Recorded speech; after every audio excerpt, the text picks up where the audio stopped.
So first of all నాకు ఒక విషయం తెలియాలి. యాక్చువల్లీ ఈరోజు మన పెళ్లి కొడుకు వరుడు పి.జె. చంద్రశేఖరరావు అండ్ వధువు నవవధువు అంజలి వాళ్ళ మ్యారేజ్ యానివర్సరీకి వచ్చాం కదా. సో నాకు తెలిసి ఇక్కడ ఉన్న వాళ్ళలో ఎంతమంది రియల్ గా వాళ్ళ పెళ్లిని చూసారు చేతులు ప్లీజ్ రైజ్ ఎంతమంది వాళ్ళ పెళ్లిని చూసారు? So very very few right, చాలా తక్కువ మంది చూసారు లైవ్ లో. వీడియోలో వాళ్ళని ఎవరైనా చూసుకుంటారా? ఎవరు చూడలేదు కదా. సో ఇప్పుడు ఏంటంటే మనం వాళ్ళ పెళ్లి మనం రీక్రియేట్ చేద్దాం.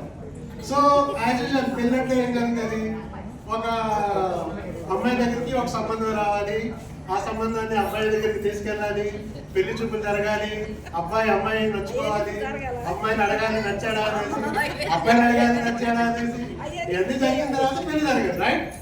సో ఆ పెళ్లిని మనం ఇప్పుడు రీక్రియేట్ చేస్తాం. ఓకే, సో నాకు కావాల్సినంత ఏంటంటే మీ సైడ్ నుంచి ఒక కోఆపరేషన్ కావాలి. సో ఇక్కడ అమ్మాయి తరఫు కొంతమంది సార్ అమ్మాయి అంటే బాగోదు, పెళ్లి కూతురు తరఫున కొంతమంది బంధువులు ఉన్నారు, పెళ్లి కొడుకు తరఫున కొంతమంది బంధువులు కావాలి. వాలంటీర్కి వస్తే చాలా మంచిది, లేదంటే నేను ఇచ్చేస్తాను. సో ప్లీజ్ స్వరాజ్, ఇక్కడ మా స్వరాజ్ ఉంది. ఓకే, పుల్లయ్య గారు అమ్మాయి తరఫున నాన్నగారికి పుల్లయ్య గారు అక్కడ ఉన్నారు. పుల్లయ్య గారు ప్లీజ్ పట్టుకోండి. సో మాకు జనార్మ వద్దు, బీటా కావాలి. సో మాకు మొత్తం ఒక స్కిట్ చేస్తున్నాము. ఇప్పుడు ఏంటంటే ఒక పెళ్లి చూపులు అనే ప్రోగ్రాము. ఈ ప్రోగ్రామ్ పేరు పెళ్లి చూపులు. దీన్ని ఎలా సాగుతుంది అనేసి మీరు జస్ట్ వాచ్ చేయండి. మీ అమ్మాయి తరపు రావాల్సిన వాళ్ళు, అమ్మాయి తరపు వాళ్ళు ఎవరెవరు అంటే హైమా ప్లీజ్,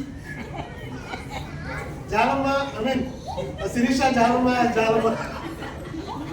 మీరు ఇక్కడ వచ్చి కూర్చోండి. శిరీష స్టేజ్ మీదకి రమ్మినప్పుడు వేణు అండ్ అమ్మాయి తరపున కొంచెం స్ట్రాంగ్ గా మాట్లాడటానికి కావాలి, ఎందుకంటే అబ్బాయి చాలా స్ట్రాంగ్ అని విన్నాము ఎక్కడ దొరికింది. ఆ గౌతమి కూడా అమ్మాయి తరపు.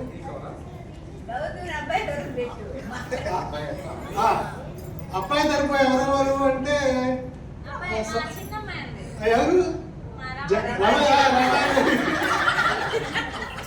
ఓకే, రమాదేవి.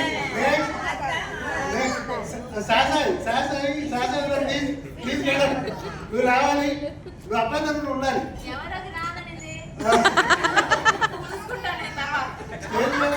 రావాలి. మీ ఆయన రవీంద్ర బాబు, మహేష్ బాబు, మీరందరూ అబ్బాయి తరఫున కొంచెం సేపు ఆయన స్టేజ్ మీదకి రమ్మున్నాము. అప్పుడు రండి, అమ్మాయి తరఫున మాట్లాడాలి, అబ్బాయి తరఫున మాట్లాడాలి. ఓకే, లెట్స్ స్టార్ట్ పెళ్లి చూపులు ప్రోగ్రామ్. పచ్చి పెట్టాను కదా, ఏదో కడవట్లేదు.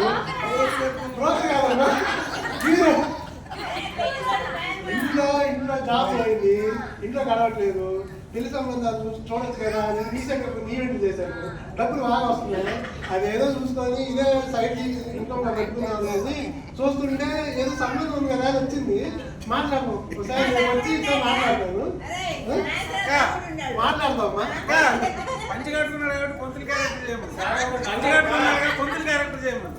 ఓకే, అందరూ మాట్లాడాలి, అక్కడ మాట్లాడాలి.